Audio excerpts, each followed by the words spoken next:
Hi,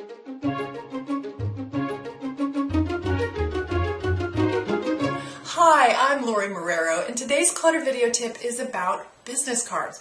Now, you may prefer to keep these in their physical form, but today we're going to talk about keeping them electronically. And we're going to go through the 3 phases of keeping this information: collecting it, entering it, and maintaining it. So you come home from an event and you have business cards. They may be onesies or twosies, or you may have a stack of cards from one particular event.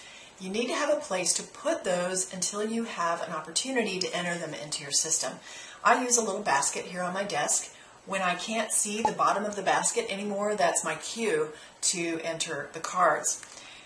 When I have onesies and twosies, I just make a little bit of notes on them and throw them into the basket. But if I have a group of cards from one event, I gather them up with a paper clip and I put a post-it note on the front that has the name of the event. That way, if I need to access that prior to getting a chance to getting them into the system, I am able to grab that per event and quickly find that person's name. So you have them gathered up and ready to enter.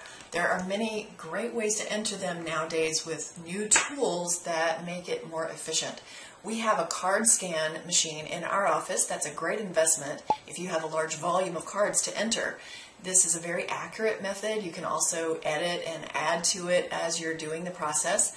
And it does keep an image of the card. So if you're really into that visual of knowing someone's logo or the colors on their card, card scan databases actually do have that image preserved. You can also use some apps for your smartphone. I have an Android phone and I use WorldCard, and there are many other apps for business card entry for iPhones and Androids. And that is also a very efficient way. It is a little slower than the card scan because you do them one at a time with the camera feature.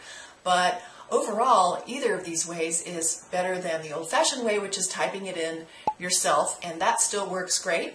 You can do that in a batch. I recommend hiring a teenager to do that if you can, and just getting it all into your system and making sure that you clear out whatever gathering basket you have on a regular basis. So you've got it all into your system and you really want to maintain that. I suggest that ongoing, whenever you spot something that needs a correction or updating or even deleting from your database, stop right then and take care of it, because it's harder to go back later and do it.